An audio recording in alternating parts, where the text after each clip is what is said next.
सासू माँ प्रेगनेंसी के 9 महीने कैसे निकले हैं मैं ही जानती हूँ। गुप्ता जी का परिवार बहुत खुशहाल था। उनके 3 बेटे, 3 बहुएं और एक बेटी से पूरा घर में चहल पहल का माहौल रहता था। जॉइंट फैमिली में होने की वजह से सब लोग मिल बांट कर घर की खुशियाँ और गम दोनों सह लेते थे। बड़े बेटे अजीत की पत्नी विशाखा, दूसरे बेटे अमन की पत्नी काव्या और सबसे छोटे बेटे आशीष की पत्नी रुचि और साथ में गुप्ता जी की बेटी निष्ठा। कुल मिलाकर खुशहाल परिवार था।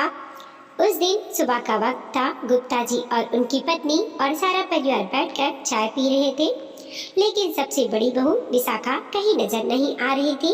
तब गुप्ता जी की पत्नी ने बोला, अरे अजीत बेटा, क्या हुआ? आज विशाखा सोकर नहीं उठी? तबीयत तो सही है ना उसकी? नहीं माँ, सोकर तो कब की उठ गई थी। कह रही थी कि अभी बाहर आती हूँ। पता नहीं फिर क्या हुआ। तब तक अजीत का छोटा भाई बोला, हाँ भैया, रोज तो भाभी सबके लिए चाय बनाकर देती थी, लेकिन आज तो वह नजर ही नहीं आ रही है। तब तक विशाखा की देवरानी ने बोला, अभी कुछ देर पहले ही भाभी ने मुझे अपने कमरे में बुलाया था और कह रही थी कि चाय मैं बना दूँ। शायद उनकी तबीयत ठीक नहीं और उन्होंने मुझे भी नहीं बताया। नहीं तो चाय मैं ही बना देती, विशाखा की दूसरी देवरानी ने बोला। कल शाम को भी भाभी की तबीयत कुछ खराब लग रही थी। उसकी ननद ने बोला, मैंने पूछा भी था, लेकिन भाभी ने कहा कि नहीं, हल्का सा सर दर्द है। तब तक विशाखा कमरे से बाहर आ जाती है। तब गुप्ता जी पूछते हैं, क्या बात है विशाखा बहू, तुम्हारी तबीयत ठीक नहीं क्या? अगर ऐसा है तो अपने कमरे में जाकर आराम कर लो। तब विशाखा की सासू माँ बोलती है, बेटा हमें बताया क्यों नहीं? अजीत, तुम बहू को डॉक्टर को दिखाकर ले आओ। विशाखा बोलती है, मम्मी जी, पापा जी, मेरी तबीयत ठीक है।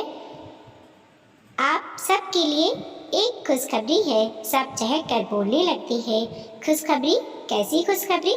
भाभी जल्दी सुनाओ। भाभी, आज सुबह सुबह अच्छी खबर सुना दोगी तो सबका दिन अच्छे से गुजरेगा। हाँ भाभी, बताइए।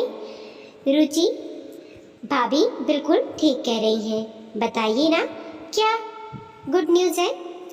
बात ऐसी है मम्मी जी, पापा जी, कि आप और मम्मी जी दादा दादी बनने वाले हैं। कुछ दिनों से मुझे चक्कर आ रहे थे, लेकिन मैं समझ नहीं पा रही थी कि बात क्या है। अभी अभी चेक किया तो पता चला कि मैं प्रेग्नेंट हूँ। अरे वाह भाभी, आपने तो कमाल की खबर दी। हाँ भाभी, अब मैं और आशीष चाचा बन जाएंगे। तब विशाखा का पति बोलता है, तुम्हारी खुशखबरी सुन पूरा परिवार खुशी से नाचने लगा। वैसे जॉइंट फैमिली की तो यही कमाल की बात होती है कि हंसते खेलते सारे काम हो जाते हैं, किसी को पता भी नहीं चलता। अकेले रहो तो यह सारी जिम्मेदारियां खुद अकेले संभालना मुश्किल हो जाता है। हाँ बेटा, बात तो तुम्हारी सही है, सासू माँ ने बोला। अब देखो ना, मेरे तो हाथ पैर जवाब दे चुके हैं, मुझे से तो कुछ होता ही नहीं, लेकिन रुचि और काव्या मिलकर सब संभाल लेंगे।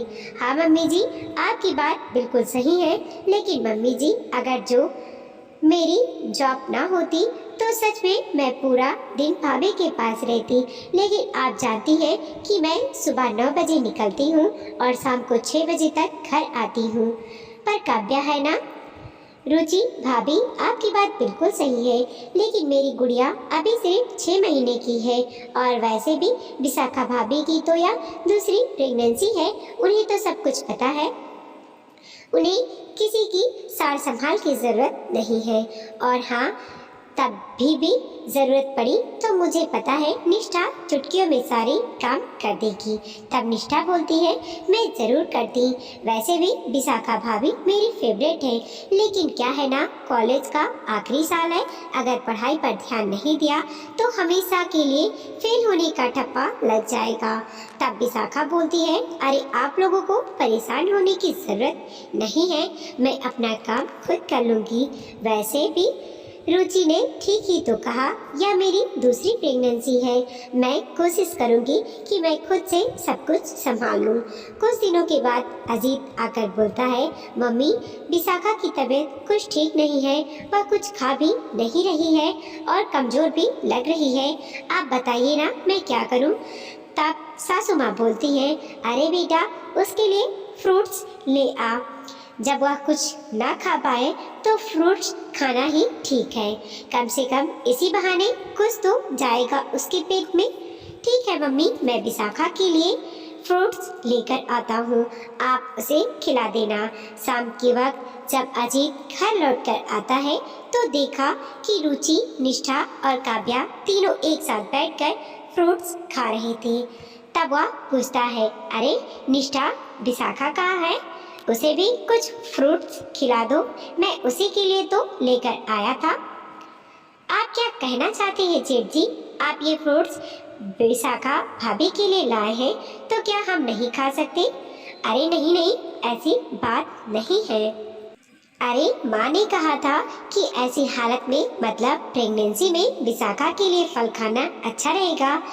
अरे तुम लोग भी खाओ, लेकिन उसे भी तो बुला लो। हमने कहा था विशाखा भाभी से, लेकिन उन्होंने कहा कि उनका मन नहीं है। अब निष्ठा बोलती है, भैया भाभी का तो आप बहुत ख्याल रखती हैं, थोड़ा ख्याल अपनी बहन का भी रख लिया करें। अरे भाभी के लिए फ्रूट्स लेकर आए और हम लोगों से पूछा भी नहीं, और हम लोगों ने खा लिया तो आपको बुरा भी लग रहा है? तुम सब मेरी बातों का गलत मतलब क्यों निकाल रहे हो? मेरे पूछने का यह मतलब नहीं था कि विशाखा ने कुछ खाया या नहीं। भैया, मैं तो अभी अभी ऑफिस से आई हूँ, मुझे भाभी के बारे में कुछ नहीं पता। अच्छा ठीक है, मैं खुद ही जाकर देखता हूँ। अजीत अपने कमरे में जाता है और विशाखा को पलंग पर लेटे हुए देखता है और पूछता है, क्या हुआ विशाखा, तुम्हारी तबीयत ठीक नहीं है क्या? विशाखा बोलती है, हाँ बहुत चक्कर आ रही है, कुछ ठीक नहीं लग रहा है।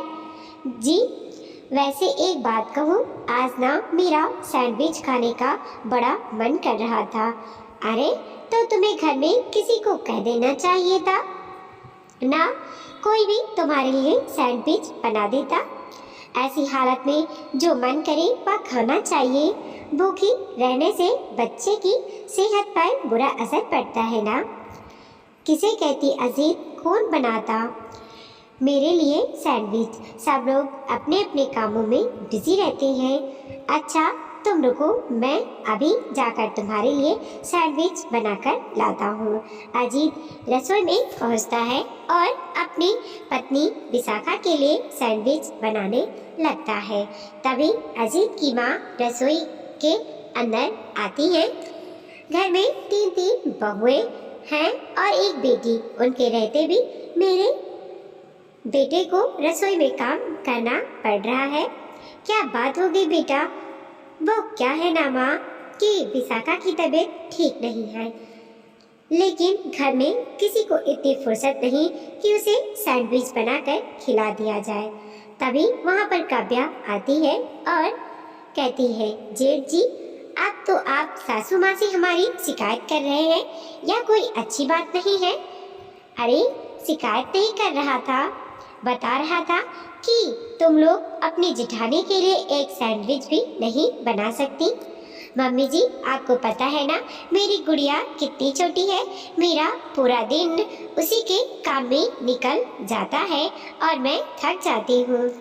अरे अजीत, तुम इन बहुओं से कुछ मत कहा करो, लेकिन अपनी बहन निष्ठा से कह दिया करो, वह जरूर तेरा काम करेगी। अरे माँ, वह तो खुद अपनी पढ़ाई का बहाना लिए बैठी है। तभी वहाँ पर निष्ठा आती है, भैया मैं पढ़ाई का बहाना लेकर नहीं बैठी हूँ, मेरे कॉलेज का आखिरी साल है। अब क्या यह भी मुझे बताने की ज़रूरत है? हाँ विशाखा, भाभी की चिंता में आप कुछ ज़्यादा ही परेशान नहीं हो गए? अब तो आपको इस घर में किसी की फिक्र ही नहीं सिवाय विशाखा भाभी के।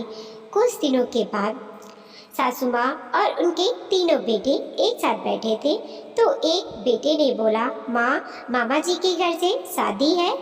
उनके घर से कोई आया था, उन्होंने हम सबको शादी में बुलाया है।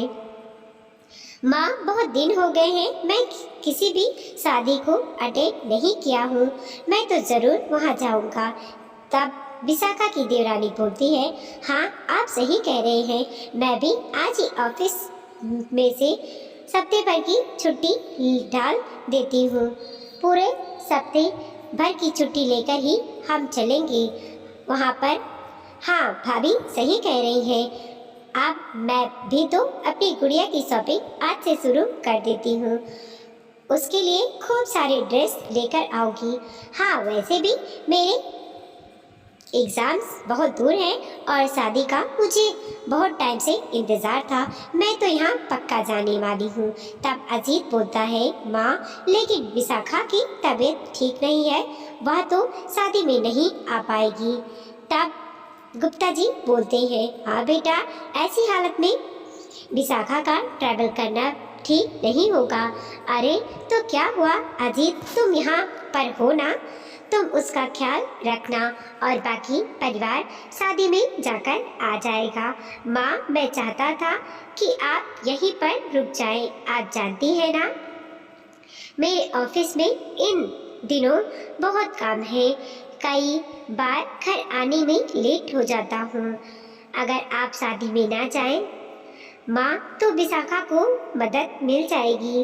अरे कैसी बातें कर रहा है अजीत, बेटा शादी मेरे मायके में है और मैं ही नहीं जाऊंगी तो अजीत लगेगा ना बेटा, और वैसे भी बहू की डिलीवरी में अभी भी बहुत वक्त है।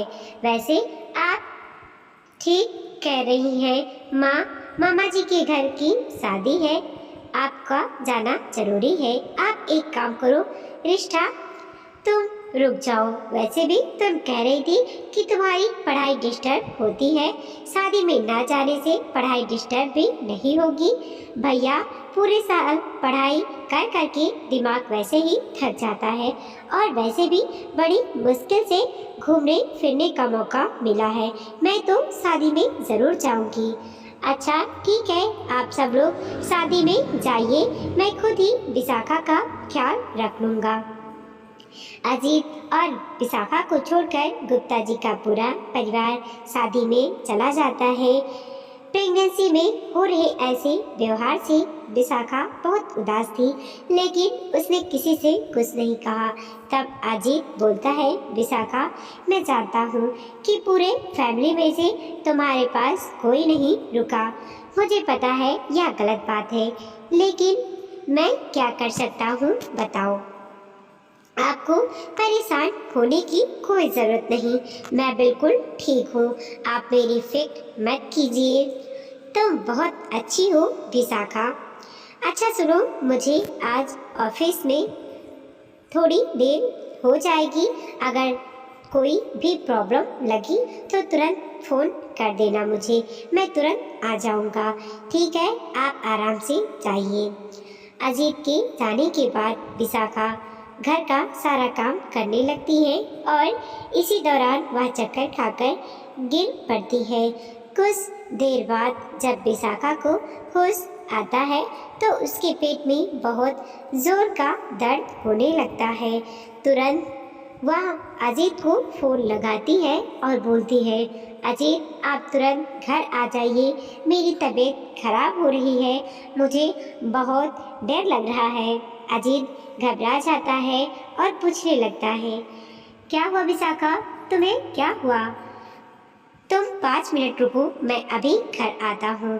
कुछ देर में अजीत घर पहुँचता है। विशाखा बोलती है, अजीत जल्दी से मुझे हॉस्पिटल लेकर चलो, मेरे पेट में बहुत दर्द हो रहा है। अजीत अपनी पत्नी को लेकर हॉस्पिटल पहुंचता है। वहां पर डॉक्टर विशाखा को चेकअप के लिए लेकर जाते हैं। अजीत अपने पापा को कॉल करता है, पापा विशाखा की तबीयत बहुत ख़राब हो गई है, वह घर में अकेली थी और उसे चक्कर आ गया। मैं उसे अस्पताल लेकर आया हूँ। देखो बेटा, तुम उसका अच्छे से ध्यान रखना और डॉक्टर से कहना कि उसका अच्छे से चेकअप करें और बताएं कि बहू को क्या हुआ है। पापा, आप लोगों में से कोई घर आ जाता तो विशाखा को कोई मदद मिल जाती। एक मिनट बेटा, एक काम करो, तुम अपनी माँ से बात करो, वही तुम्हें इस बारे में कुछ बता सकती हैं। अरे बेटा, चक्कर आना तो मामूली सी बात है, उसकी माँ बोलती है। प्रेगनेंसी में ऐसा होता रहता है बेटा। अच्छा, मैं ना हमारे मेड को फोन कर देती हूँ, वह थोड़ी देर तक घर पर रुक जाया करेगी विशाखा का ख्याल रखने के लिए। लेकिन माँ, आप लोगों में से कोई आ जाता तो ज़्यादा अच्छा रहता।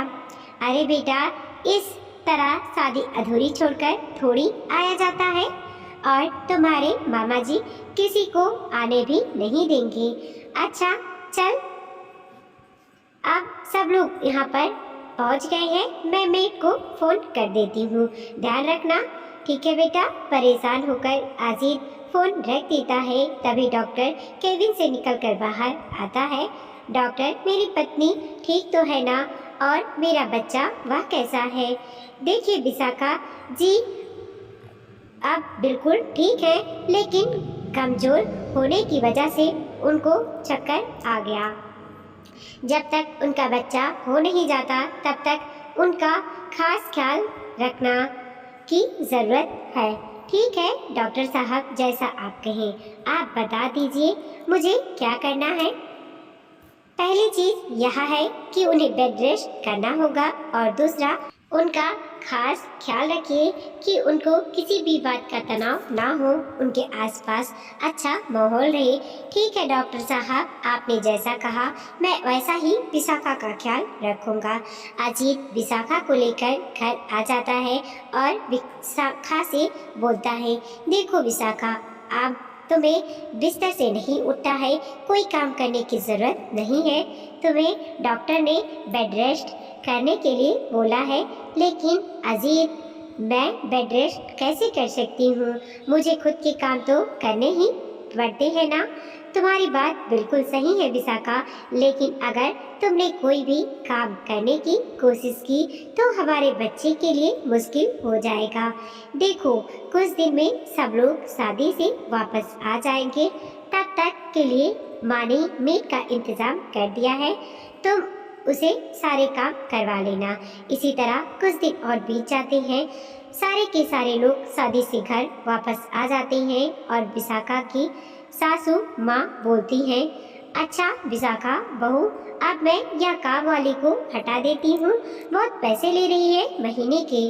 अब हम लोग वापस आ गए हैं तो ऐसे की मेड की क्या ज़रूरत? विशाखा बोलती है, हाँ मम्मी जी, जैसा आपको ठीक लगे। तब तक विशाखा की देवरानी बोलती है, भाभी अब तो आपकी तबीयत ठीक हो गई होगी ना, पूरे 7 दिन हो चुके हैं। तबीयत तो ठीक है रुचि, लेकिन डॉक्टर ने बेड रेस्ट करने के लिए कहा है। भाभी, यह बेड रेस्ट पर रहना बहुत बड़ी चीज़ होती है, इंसान खुद की काम भी नहीं कर सकता, दूसरों पर छोटी छोटी चीज़ों के लिए डिपेंड होना पड़ता है।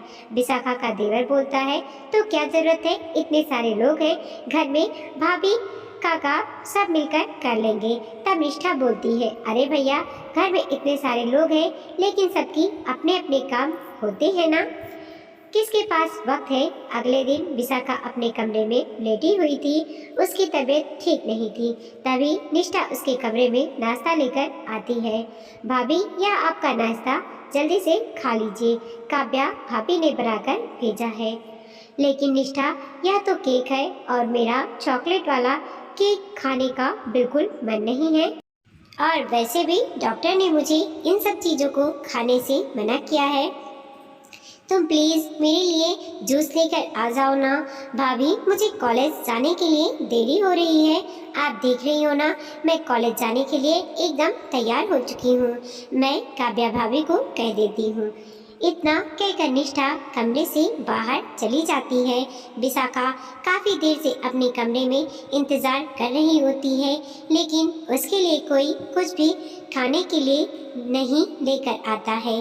कुछ देर के बाद विशाखा की सास उसके कमरे में आती है और बोलती है, अरे बहू, सारा नाश्ता ऐसे ही रखा हुआ है, तुमने कुछ खाया नहीं क्या? फिर अजीत आकर कहेगा कि हम तुम्हारा ख्याल नहीं रखते। वह बात नहीं है मम्मी जी, बात यह है कि डॉक्टर ने मुझे यह सब खाने के लिए मना किया है।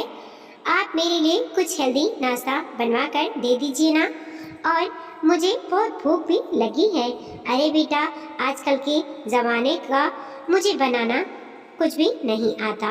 जब से शादी में से आई हूँ ना, मेरा कमर इतना दुख रहा है कि चैन से बैठा भी नहीं जाता। लेकिन तुझे भूख लगी है ना? अच्छा ठीक है, मैं रुचि को भेज देती हूँ। कुछ देर बाद रुचि विशाखा के कमरे में आती है। क्या हुआ भाभी, आपको कुछ चाहिए था? देखो ना, दोपहर होने वाला है, मुझे बहुत जोर की भूख लगी है, कुछ मेरे लिए हेल्दी सा खाने के लिए ले आओ ना। भाभी, अभी मेरी थोड़ी देर में मीटिंग है, एक काम करती हूँ, आपके लिए बाहर से कुछ ऑर्डर कर देती हूँ। अच्छा ठीक है, जैसा तुम्हें ठीक लगे। इतना कहकर रुचि कमरे से बाहर चली गई, लेकिन वह विशाखा के लिए खाना ऑर्डर करना भूल जाती है। भूख और अपने घर वालों के व्यवहार को देखकर विशाखा फुट फुट कर रोने लगती है, और शाम को जब अजीत घर आता है तो विशाखा को परेशान देखकर वह भी दुखी हो जाता है। विशाखा, अब तुम्हें किसी भी परेशानी का सामना नहीं करना पड़ेगा, मैं इसका एक इंतज़ाम ढूंढ निकाला है। मैंने जो निर्णय लिया है अब हमें वही करेंगे। कैसे फैसले अजीत, आप क्या करना चाह रहे हैं? देखो विशाखा, तुम्हारी प्रेगनेंसी का 8वां महीना चल रहा है और तुम्हारी तबीयत भी बिल्कुल ठीक नहीं रहती, और मैंने यह फैसला किया है कि हम अलग से घर लेकर उसमें रहेंगे। लेकिन क्यों? यहाँ पर तो हमारा पूरा परिवार है। मम्मी जी, पापा जी, आपके दोनों भाई, मेरी देवरानी, ननद, फिर हम अलग घर में लेने की क्या ज़रूरत है? वह भी इस हालत में जिससे परिवार को तुम अपना समझती हो ना, वह परिवार ठीक से तुम्हारी देखभाल भी नहीं करता। अगर एक काम बता दिया जाता है तो सब एक दूसरे पर डालने की कोशिश करते हैं। जॉइंट फैमिली ऐसी नहीं होती विशाखा, मैं सब जानती हूँ अजीत, जो कुछ भी हो रहा है सब गलत है। लेकिन फिर भी वहाँ अकेली घर में जाने से कौन सी हमारी प्रॉब्लम सॉल्व हो जाएगी? जैसे यहाँ अकेली हूँ वैसे वहाँ पर भी अकेली रहूँगी। 100 लोगों के बीच अकेले परेशान होने से अच्छा है कि अकेले रहा जाए। हम कल ही नए फ्लैट में शिफ्ट हो रहे हैं, क्योंकि मैं ऑफिस से आते वक्त फ्लैट फाइनल करके आया हूँ। रात को खाने के वक्त सब लोग एक साथ बैठकर खाना खा रहे थे, तब अजीत बोलता है, मैं आप लोगों से कहना चाह रहा था कि कुछ दिनों के लिए मैं और विशाखा दूसरे घर में रहने के लिए जा रहे हैं। जब डिलीवरी हो जाएगी, विशाखा की तबीयत एकदम ठीक हो जाएगी, तब हम आ जाएंगे। तब गुप्ता जी बोलते हैं, अरे बेटा, इतना बड़ा फैसला तुमने अकेले ले लिया, किसी को बताया भी नहीं। लेकिन यह सब करने की जरूरत क्या थी? भैया, आप पूरी फैमिली से अलग होकर रहना क्यों चाहते हैं?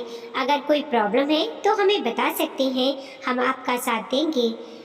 भैया, अरे जेठ जी, विशाखा भाभी को बच्चा होने वाला है, ऐसी हालत में क्या उनका अकेले रहना ठीक होगा? ऐसे टाइम में तो सब लोगों का साथ रहना ज़रूरी है, ताकि सब लोग मिलकर उनकी मदद कर सकें। तब अजीत बोलता है, मैंने आप सब लोगों की बातें सुन ली है। निष्ठा, तुम भी कुछ बोलना चाहती हो तो बोलो। अरे भैया, मैं तो बुआ बनने वाली हूँ, आप क्यों भाभी को यहाँ से दूसरे घर में लेकर जा रहे हैं? क्या आप नहीं चाहते बच्चे होने की खुशी में हम सब लोग भी खुश हो जाए? तब अजीत की माँ बोलती है, देखो अजीत, अब तुम गलत कर रहे हो। अरे अकेले बहू वहाँ पड़े पड़े परेशान हो जाएगी। तुम तो सारा दिन ऑफिस में रहते हो, उसका ध्यान कौन रखेगा और बच्चे का ध्यान कौन रखेगा? लेकिन माँ, इतने दिन में भी कौन सा विशाखा का देखभाल हुआ। आज सुबह से ही भूखी है, लेकिन इतने सारे लोग होने के बावजूद भी उसे किसी ने उसके पसंद का खाना नहीं दिया। यह तो भाभी के साथ बहुत गलत हुआ। रुचि, तुम्हें तो भाभी का ध्यान रखना चाहिए ना।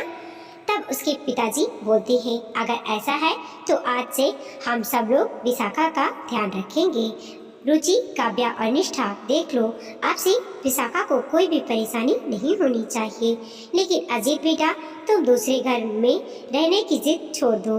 अजीत को लगा शायद उसके परिवार वाले अब सुधर चुके हैं और उनके बार बार समझाने पर वह अब वहीं पर रहने का डिसीजन लेता है। कुछ दिन सब कुछ ठीक चलता है और विशाखा एक बेटी को जन्म देती है। सासू माँ खुशी से कहती हैं, अरे पोता आ गया मेरा, मैं तो बहुत खुश हूँ। मैं तो पूरे मोहल्ले में मिठाई बांट कर आया हूँ। क्यों अजीत, अब तो तुम्हें खुश होना चाहिए। अब तो तुम्हें कोई शिकायत नहीं ना। नहीं पापा, मुझे आप लोगों से कोई शिकायत नहीं है। मैंने अपनी सारी सहेलियों को कॉलेज में चॉकलेट बांटी और सबको बताया कि मैं बुआ बन गई। मैंने तो अपने सारे फ्रेंड्स को ले जाकर रेस्टोरेंट में पार्टी दी है। विशाखा को बच्चा होने के बाद सब लोग अपने अपने में व्यस्त हो गए। एक रात विशाखा का बेटा बहुत जोर जोर से रोता रहा। विशाखा उसे चुप कराने की कोशिश करती है। मम्मी जी, जरा इधर आइए ना। अरे क्या हुआ बहू, क्यों आवाज लगा रही है? इतनी रात को मैं तो सो गई थी और तुमने जगा दिया। मम्मी जी देखिए ना, यह चुप ही नहीं हो रहा है। अरे बहू, तुम्हारी औलाद है और तुम्हें इतना नहीं पता कि बच्चे रात को जागते हैं। अब तुम्हें ही इसे संभालो, मुझे नींद आ रही है, मैं तो जा रही हूँ सोने। विशाखा बेचारी अपने बच्चे को चुप कराने की कोशिश कर रही थी, लेकिन ऐसा करते करते वह थक जाती है। निष्ठा, ओ निष्ठा, थोड़ी देर के लिए इसे संभाल लो ना, यह गोद में सोना चाहता है और मेरी तबीयत सही नहीं है। मैं इसे लेकर अब नहीं बैठ पा रही हूँ। भाभी, कल मुझे अपने कॉलेज के लिए जल्दी जाना है। मैं रात भर जागती रहूँगी तो सुबह कॉलेज कैसे जा पाऊँगी? अच्छा ठीक है, आप जाओ। तभी वहाँ पर विशाखा का देवर अमन आता है। देवर जी, थोड़ी देर बाबू को आप ले लीजिए ना, वह बहुत देर से रो रहा है, चुप ही नहीं हो रहा है। भाभी, कल मेरे ऑफिस में बहुत जरूरी मीटिंग है और मुझे उसी की तैयारी करनी है। मैं अभी रुचि को आपके पास भेज देता हूँ। विशाखा काफ़ी देर तक इंतज़ार करती रहती है, लेकिन उसे और उसे के बच्चे को संभालने कोई नहीं आता है। अजीत उसे रात अपने ऑफिस के काम से बाहर गया हुआ था। जब वह देर रात घर को लौट कर आता है तो विशाखा के साथ बच्चे को भी परेशान देखकर वह हैरान रह जाता है। क्या हुआ विशाखा, तुम इतनी परेशान क्यों लग रही हो? तुम्हारी तबीयत तो ठीक है ना? देखिए ना, यह बहुत देर से रो रहा है, पूरी रात बीत चुकी है। अब मेरे शरीर में इतनी ताकत नहीं कि मैं पूरी रात इसे लेकर बैठी रही। अरे तुम भी ना ऐसे ही परेशान हुए रहती हो। अरे घर में सब लोग हैं ना, तुमने किसी को बुलाया क्यों नहीं? ऐसा नहीं है जी। अजीत, मैंने सब लोगों को कहा था, लेकिन किसी ने मेरी बात नहीं सुनी। अजीत को बहुत जोर का गुस्सा आता है और कहता है, लगता है मुझे कुछ करना ही पड़ेगा। 2 दिन बाद अजीत, विशाखा और उसकी दोनों बच्चों समेत अपने सामान को लिए वह लोग बाहर निकलने लगते हैं। तब सासू माँ कहती हैं, अरे अभी बहू को डिलीवरी हुए 15 दिन ही हुए हैं और तुम लोग कहाँ जा रहे हो? अजीत तब बोलता है, मम्मी जी, पापा जी, जब से विशाखा प्रेग्नेंट हुई है तब से सब लोग अपने काम में कुछ ज़्यादा ही व्यस्त हो गए हैं। किसी के पास मेरी पत्नी की देखभाल करने का टाइम नहीं है। जॉइंट फैमिली में रहते हुए भी ऐसा लगता है जैसे वह अकेली है। अरे बेटा, ऐसी कोई बात नहीं है। माफ़ करिएगा मम्मी जी, पूरे 9 महीने मैंने कैसे निकाले हैं मैं ही जानती हूँ, लेकिन आप घर के बड़े हो, मैं आपसे कुछ नहीं कहना चाहती। मुझे लगा कि इतनी बड़ी खुशखबरी सुनकर सब लोग मेरा ध्यान रखेंगे, मुझे प्यार देंगे, लेकिन सभी ने मुझे अकेला छोड़ दिया। इसलिए मैं अजीत के साथ दूसरे नए घर में रहने के लिए तैयार हूँ। और अजीत और विशाखा घर से निकल जाते हैं और उसके सास, ससुर, देवर, देवरानी, ननद सब लोग देखती रह जाती हैं। वीडियो को लाइक कीजिए, कमेंट कीजिए और अपने दोस्तों के साथ ज़रूर शेयर कीजिए। चैनल पे नए हैं प्लीज़ सब्सक्राइब कीजिए।